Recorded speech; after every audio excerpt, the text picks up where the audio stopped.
ہم نے گزشتہ ہفتے تصوف کے بارے میں کچھ آپ سے بات کی تھی۔ تصوف کا جو بنیادی نقطہ نظر ہے، بنائے استدلال ہے، قرآن مجید کی روشنی میں کیسے آپ اس کو دیکھتے ہیں۔ کچھ ضمنی سوالات بعض طلبہ نے اٹھائے ہیں، اور پھر وہی پہلو جیسے آپ نے فرمایا کہ ہر سوال اصل میں نئی راہ کھولتا ہے۔ تو یہ سارے سوالات اگرچہ آپ کو ان سے اختلاف ہے یا اتفاق ہے، لیکن ہمیں طالب علموں کو سمجھنے کا موقع فراہم کرتے ہیں۔ سوال یہ پوچھا گیا کہ جو روایت آپ نے اپنی کتاب میزان میں بھی لکھی اور گفتگو میں بیان بھی کرتے ہیں، لم یبق من النبوت الا المبشرات، اور پھر پوچھا مبشرات کیا ہیں تو کہا رویا رجل الصالح۔ تو جو رسول اللہ صلی اللہ علیہ وسلم نے بات فرمائی ہے کہ نبوت میں سے جو چیز باقی رہی ہے، یعنی کوئی بھی چیز باقی نہیں رہی سوائے مبشرات کے، یعنی خوابوں کے، تو اس کا مطلب یہ ہے کہ نبوت کے اجزاء میں سے خواب بھی ایک چیز ہوتی تھی، اور جس کو باقی رکھا گیا ہے۔ گویا صوفیاء جو یہ بات کر رہے ہیں کہ نبوت کا کچھ نہ کچھ سلسلہ حصہ جاری ہے، تو پھر یہ روایت بھی تو اسی کی تائید کرتی ہے۔ پہلی بات تو یہ سمجھ لیجئے کہ نبوت اپنی حقیقت کے لحاظ سے مخاطبہ الہی ہے، یعنی یہ محض رویا نہیں ہے، یہ محض خواب نہیں ہے، یہ مخاطبہ الہی ہے۔ وہ جو قرآن مجید نے سورہ شورى میں کہا ہے نا کہ اللہ تعالیٰ بندوں سے کلام کرتے ہیں، غیر محسوس تربیت، غیر محسوس ہدایت یہ تو پوری انسانیت کو ملتی رہتی ہے۔ یعنی یہ وہ چیز نہیں کہ جس کے لیے کوئی اصطلاحات وجود میں لانے کی کوشش کی جائے۔ یہ ہم جانتے ہیں کہ شہد کی مکھی کو بھی اللہ تعالیٰ وحی کرتے ہیں۔ یہ پرندے، یہ جانور، یہ آسمان، یہ زمین، ان سب میں ان کا امر نازل ہوتا ہے، اور یہ سب چیزیں تکوینی طور پر اس کائنات کے نظم کو چلانے میں، اس کائنات کے نظم کو قائم رکھنے میں بنیادی کردار ادا کر رہی ہوتی ہیں۔ اللہ تعالیٰ نے جگہ جگہ ان تمام حقائق کا ذکر بھی کیا ہے۔ یہ بالکل ایک الگ چیز ہے۔ اللہ تعالیٰ کی طرف سے محسوس رابطہ، یعنی کسی شخص کو اللہ تعالیٰ اس منصب کے لیے منتخب کریں کہ وہ اپنا کلام اس پر نازل کریں گے، اس سے بات کریں گے۔ یہ ایک محسوس عمل ہے، جس طرح میں آپ سے بات کر رہا ہوں، ایک محسوس عمل ہے۔ یعنی یوں نہیں ہے کہ آپ کو کوئی بات سوجھ گئی، کوئی بات آپ نے جان لی، کسی بات پر آپ غور کر رہے تھے تو آپ کے باطن سے اس میں یہ محسوس ہوا، کوئی رہنمائی آپ کو حاصل ہو گئی ہے۔ وہ غیر محسوس رہنمائی تو آئنسٹائن کو بھی حاصل ہوتی ہے، وہ رشیوں کو بھی حاصل ہوتی ہے، یوگیوں کو بھی حاصل ہوتی ہے، ہمارے ہاں کے دانشوروں کو، علماء کو بھی حاصل ہوتی ہے۔ اس طرح کی رہنمائی تو اللہ تعالیٰ پرندوں اور چرندوں کو بھی دے رہے ہیں۔ وہ ایک بالکل الگ چیز ہے۔ یہ محسوس رہنمائی یا محسوس طریقے سے کلام کرنا، یہ وہ چیز ہے کہ جو مخاطبہ الہی کہلاتی ہے، اور نبوت اصل میں اس چیز کا نام ہے۔ اب ظاہر ہے کہ جب کسی کو نبی بنایا جاتا ہے اور اس منصب پر فائز کیا جاتا ہے تو کسی ذمہ داری کے لیے کیا جاتا ہے۔ یعنی اللہ تعالیٰ یہ مکالمے کا شرف شوق میں نہیں کسی کو فراہم کر دیتے، ایک ذمہ داری دیتے ہیں۔ وہ ذمہ داری ہے مبعوث کرنا، ذمہ داری کے منصب پر فائز کر کے کسی قوم کی طرف بھیجنا، اس کے لیے مخاطبہ الہی کا شرف بخشا جاتا ہے، اور اسی کے لیے قرآن کی اصطلاح نبی ہے۔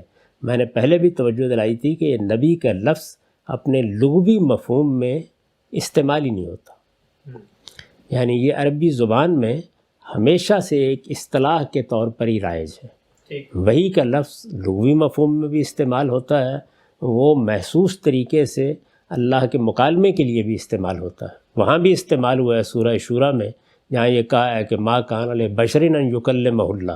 اللہ تعالیٰ جب کسی بشر سے، کسی انسان سے کلام کرتے ہیں تو ان تین صورتوں میں کرتے ہیں۔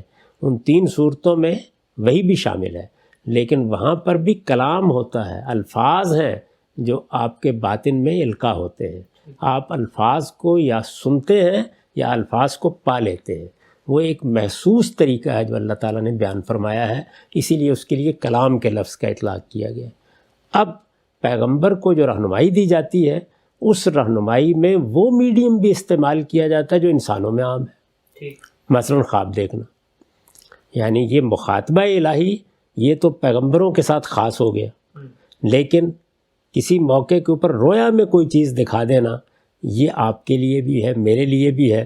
چنانچہ خود قرآن نے ہم کو بتا دیا کہ بادشاہ کو خواب دکھائے گئے، سیدنا یوسف کے زمانے میں نان پس کو خواب دکھایا گیا، ساقی کو خواب دکھایا گیا جو سیدنا یوسف کے ساتھ قید میں ہیں۔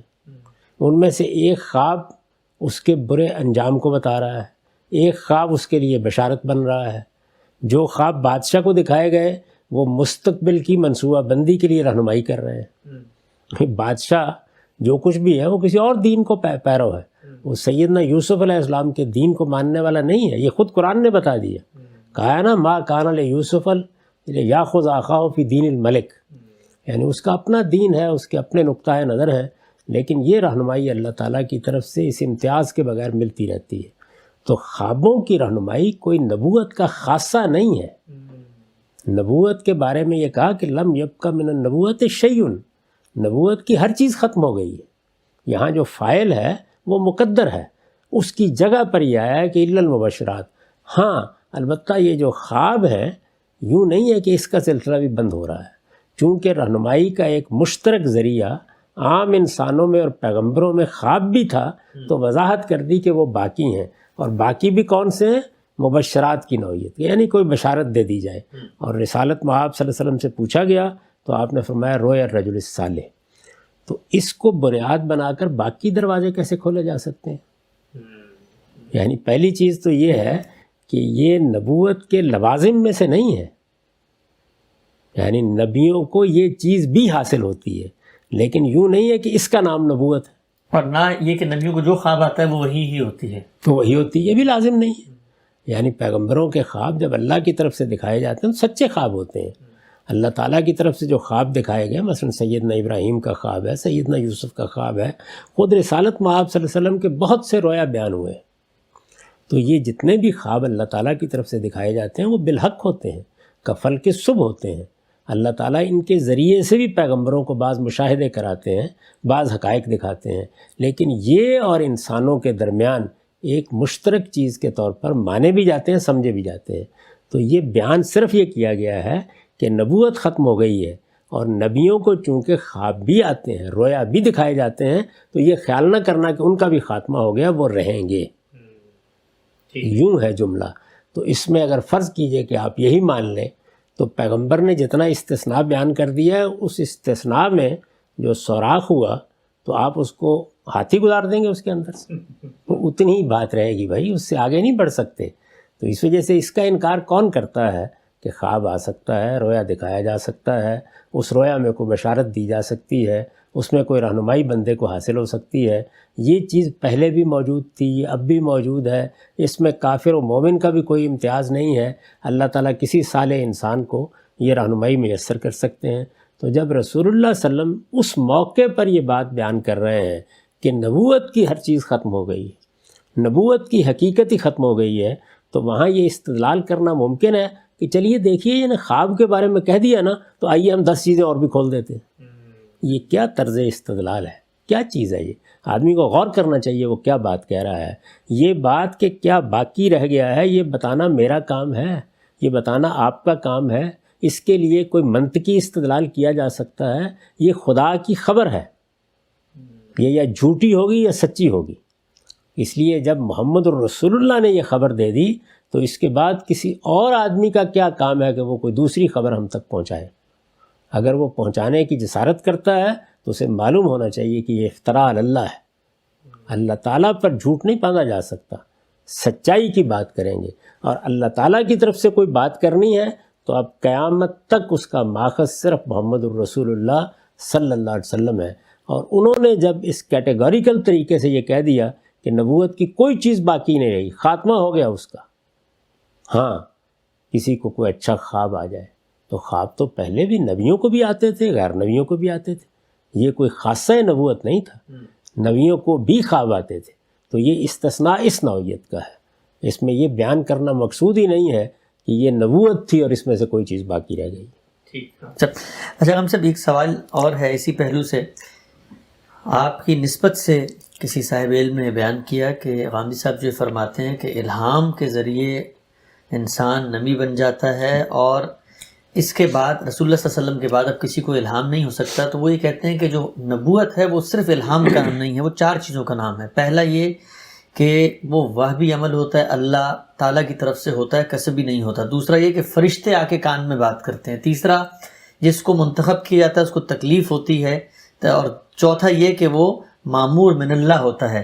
تو اب اگر کوئی شخص مثلا ہمارے صوفیاء میں سے کوئی کھڑا ہو کر اگر یہ کہتا ہے کہ بھائی مجھے بھی الہام ہوتا ہے لیکن وہ ان باقی چاروں چیزوں کی نفی کر رہا ہے کہ نہ مجھے اللہ نے منتخب کیا، نہ میرے پاس کان میں فرشتہ آ کر مجھے کہتا ہے، نہ میں معمور ہوں کسی مشن مقصد کے لیے، تو پھر تو وہ حریم نبوت میں کوئی نقب نہیں لگا رہا.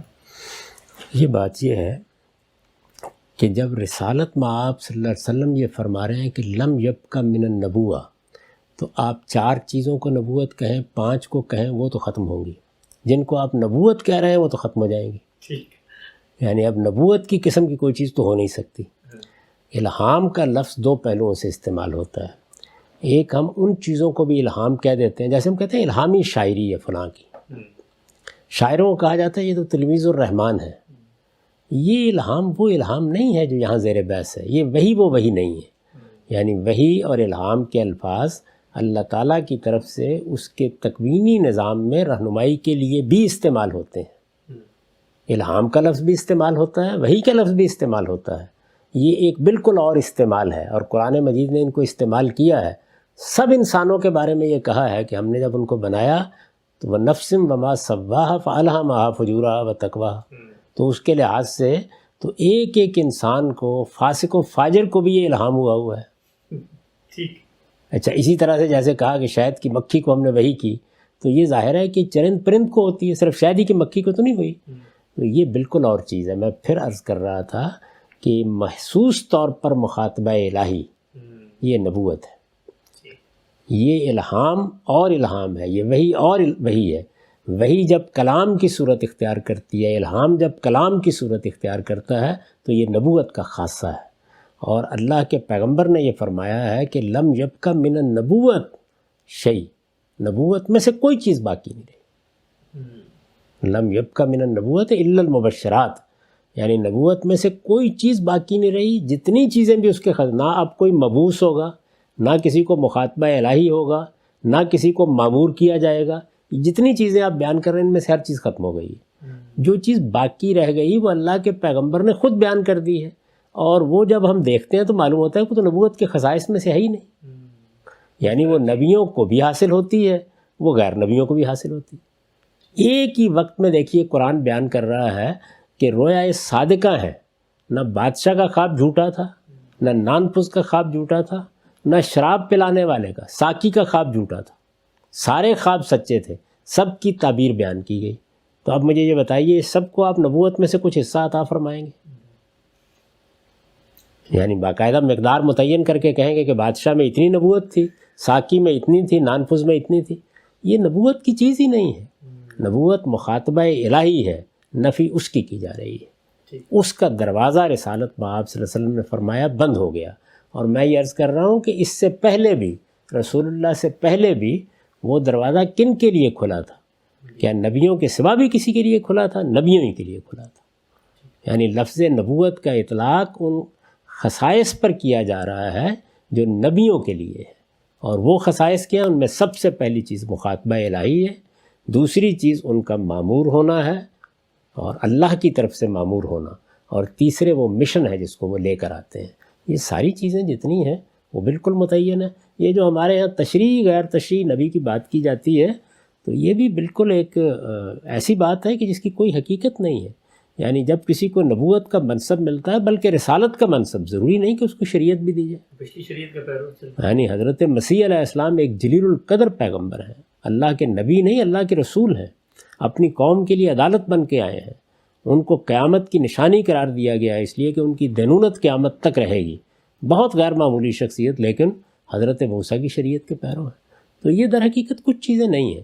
اصل چیز یہ ہے کہ آپ اللہ کی کتاب سے اللہ کے بارے میں چلیں گے کوئی بات کہنے کے لیے، یا اپنا کوئی فلسفہ بنائیں گے. تو اللہ کی کتاب کو سامنے رکھ کر بتائیے کہ کیا چیز پہلے تھی اور کیا چیز اب باقی ہے. ذرا بتائیے کیا چیز ہے. یعنی اللہ تعالیٰ نے ہمیشہ اپنی دعوت کے لیے، اپنے پیغام کے لیے، اپنی ہدایت کے لیے خیار الناس کا انتخاب کیا. جن کا اللہ انتخاب کرتے ہیں وہ کہتے ہیں ان کو نبی کہا ہے میں نے. یہ انتخاب محبت ربانی ہوتی ہے، یعنی اللہ کی عنایت سے انتخاب ہوتا ہے، نہ کسی چلے کے نتیجے میں ہوتا ہے، نہ کسی ریاضت کے نتیجے میں ہوتا ہے. یہ اللہ کی طرف سے راہ چلتے ہو جاتا ہے. شبانی سے کلیم ہی 2 قدم ہے، ایسا ہی ہوتا ہے. یعنی اللہ تعالیٰ پکڑتے ہیں اور پکڑ کر کہتے ہیں کہ یہ ذمہ داری تم کو دے دی گئی ہے. تو یہ انتخاب جب ہوتا ہے تو پہلی چیز کیا حاصل ہوتی ہے پیغمبر کو؟ براہ راست مخاطبہ الہی، اور اس کی صورتیں بیان کر دی ہیں قرآن مجید نے. یعنی جو سورہ شورى میں بیان کیا ہے کہ اللہ تعالیٰ 3 صورتیں اختیار کرتے ہیں. براہ راست بات کریں گے، پردے کے پیچھے سے آواز آئے گی. یہ سیدنا موسیٰ علیہ السلام کے ساتھ ہوا. انہوں نے جھاڑی کے اندر سے یعنی حجاب کے اندر سے ایک آواز سنی، بات ہوئی، باقاعدہ مکالمہ ہوا. یہ مخاطبہ الہی ہے. تو پیغمبری کی ابتدا یہاں سے ہو گئی. دوسری صورت کیا ہے کہ اللہ اپنا فرشتہ بھیج دیتے ہیں اور وہ کوئی چیز وحی کرتا ہے، یعنی وہ دل میں الفاظ ڈالتا ہے. وہ بھی اللہ کا کلام ہے جس کو لے کے آتا ہے. قرآن مجید پورا کا پورا اسی طرح سے رسالت میں آپ صلی اللہ علیہ وسلم پر آیا ہے. اور یہ بھی ہوتا ہے کہ براہ راست اللہ تعالیٰ وحی کرے، یعنی وہاں کلام یا آواز آپ کے یہ ظاہری کان نہیں سن رہے ہوتے لیکن باطنی کان سن رہے ہوتے ہیں، تو وہ بھی کلام ہی ہوتا ہے. تینوں صورتوں میں کلام ہے، باقاعدہ بات ہے، باللفظ ایک بات کہی جاتی ہے. اس لیے کہ ہم انسان لفظوں ہی میں چیزوں کو سنتے ہیں، تو یہ باللفظ کہی جاتی ہے لیکن طریقے مختلف اختیار کر لیے جاتے ہیں. اس کو نبوت کہتے ہیں. یہ ختم ہو گئی. اب محسوس رابطے کا خاتمہ ہو گیا. جو چیز باقی رہ گئی، یا تو بات ہی اتنی ہوتی نا، جو چیز باقی رہ گئی اس کو حضور نے بیان کر دیا. اس واضح، اس بالکل تصریح کے ساتھ کہی ہوئی بات میں آپ کیا تعویل کرنا چاہتے ہیں وہ بتا دیجیے، اور کیوں کرنا چاہتے ہیں. اور جب آپ کہتے ہیں کہ اور بھی کچھ باقی ہے تو نص پیش کیجئے. کہاں سے بات کریں گے؟ اگر نص نہیں ہے، آپ اپنا کوئی فلسفہ بیان کر رہے ہیں، کوئی قیاس کر رہے ہیں، تو آپ در حقیقت اللہ تعالیٰ کے بارے میں ایک ایسی بات منسوب کر رہے ہیں جس کے لیے آپ کے پاس کوئی دلیل نہیں. اللہ تعالیٰ نے یہ فرمایا ہے کہ ایسی بات تم اللہ کے بارے میں نہیں کہہ سکتے. بڑے گناہوں میں اس کو قرار دیا ہے کہ من تقولوا علی اللہ ما لا تعلمون. اللہ تعالیٰ کے بارے میں کوئی بات کہنا، اللہ کی طرف سے کوئی بات کہنا، اور آپ کے پاس اس کے لیے استدلال صراحت کے ساتھ موجود نہیں ہے. صراحت کے ساتھ کہاں کہا ہے اللہ تعالیٰ نے کہ میں نے فلاں چیز باقی رکھی ہوئی ہے اور میرا مخاطبت اب بھی حاصل ہو جائے گی، اور نبوت نام کی کوئی چیز اقتصابی طور پر بھی لوگوں کو مل جایا کرتی ہے. یہ سب چیزیں قرآن مجید میں کہاں کہی گئی ہیں؟ کسی حدیث میں کہی گئی ہیں؟ ذرا بتا دیجیے. ایک حدیث کا آپ نے ذکر کیا تو ایک اور میں حدیث پیش کر دیتا ہوں جو بالعموم ضمن میں پیش کی جاتی ہے. کہا گیا ہے کہ رسالت پاک صلی اللہ علیہ وسلم سے منسوب بات ہے العلماء ورثۃ الانبیاء. تو علماء جو ہیں وہ انبیاء کے وارث ہیں. تو اب انبیاء کیا ہوتے ہیں؟ ان کو مخاطبہ ہوتا ہے تو پھر ان کو علم حاصل ہوتا ہے. تو وراثت میں کیا چیز علماء کر رہے ہوتے ہیں؟ وہ علم پھیلا رہے ہوتے ہیں. تو گویا انبیاء کی نبوت کا جو خاصہ تھا گویا علم، اسی کی وراثت اگر علماء کو ملی ہے تو اس کا مطلب نبوت کا ایک حصہ تو پھر علماء کو مل گیا. یعنی اللہ تعالیٰ کے پیغمبر جو علم اپنے پیچھے چھوڑ کے جاتے ہیں اس کو پہنچانے کا کام کون کرتے ہیں؟ لفظ ورثہ پر غور کیجئے کیا چیز ہے. یعنی میں نے کمایا، میں نے محنت کی، میرے پاس کچھ مال آیا، یہ میں نے اپنے بیٹے کو دیا. اسی کو ترکہ اور ورثہ کہتے ہیں نا. تو علماء اصل میں اس علم کے وارث ہیں. وہ علم کہاں ہے؟ وہ قرآن مجید میں ہے. وہ علم کہاں ہے؟ وہ سنت میں ہے. وہ علم کہاں ہے؟ وہ علم پیغمبر صلی اللہ علیہ وسلم کی نسبت سے بیان کی گئی روایات میں ہے. یہ پیغمبر کا علم ہے. تو علماء ہی اس کو لوگوں تک پہنچانے کا کام کرتے ہیں. یہ ذمہ داری خود اللہ تعالیٰ نے دی ہے. سورہ توبہ میں یہ فرمایا ہے کہ اللہ کچھ لوگوں کو توفیق دے کہ وہ اپنے گھروں سے نکلیں لیتفقہوا فی الدین. یہ ورثہ ہے، تفقہ فی الدین. یعنی یہ نہیں کہا گیا کہ وہ گھروں سے نکلیں، چلا کریں، ریاضت کریں، ان کے اوپر بھی وہ علم نازل ہونا شروع ہو جائے گا جو پیغمبروں کو دیا گیا تھا. یہ کہا گیا کہ جو دین پیغمبر لے کے آئے ہیں اس میں بصیرت پیدا کریں، اس میں بصیرت پیدا کر کے اس کو سمجھ کر دوسرے لوگوں تک پہنچائیں. لِيُنذِرُوا قَوْمَهُمْ إِذَا رَجَعُوا إِلَيْهِمْ. تو پیغمبر کے بعد علماء نے کیا کرنا ہے، ان کا کام بھی قرآن نے بیان کر دیا ہے، اور علماء بنتے کیسے ہیں اس کو بھی قرآن نے بیان کر دیا ہے، اور ان کی ذمہ داری کیا ہے اس کو بھی قرآن نے بیان کر دیا ہے. میرا اصرار ہی یہی ہے کہ آپ کو جو کچھ کہنا ہے دین کے معاملے میں آپ بتائیے کہ وہ بات اللہ کی کتاب میں کہاں بیان ہوئی ہے. اپنا ایک فلسفہ بنا کے اس کے لیے قرآن کی کوئی آیت اس کے سیاق سباق سے الگ کر کے پڑھ دینا، کوئی ایک روایت بیان کر دینا، یہ کوئی طریقہ نہیں ہے. اس میں استدلال کا صحیح طریقہ یہ ہے کہ آپ بتائیے، دیکھیے یہ بات اللہ تعالیٰ نے فرمائی ہے، ختم نبوت کے بارے میں جو کچھ کہنا تھا اللہ نے کہا ہے، جو کچھ کہنا تھا اللہ کے پیغمبر نے کہا ہے، ہم اس کی شرح و وضاحت کر رہے ہیں۔ اگر اس سے ہٹ کر کوئی چیز ہے تو اس کے لیے دلیل آپ کو اللہ کی کتاب سے دینی ہے، اللہ کے پیغمبر سے دینی ہے۔ اللہ کی کتاب میں ایسی کوئی بات نہیں، یہاں منطق نہیں چل سکتی، یہاں آپ کا اپنا فلسفہ نہیں کام دے سکتا، یہاں آپ متخیلے کی بنیاد پر کوئی دنیا بنا کے نہیں پیش کر سکتے۔ جو کچھ کہنا ہے اللہ کی کتاب کی بنیاد پر کہیے۔ تو ہم اس سے واقف ہیں کہ وہ کون سی وحی ہے جو اللہ تعالیٰ کی طرف سے چرند پرند پر ہوتی ہے۔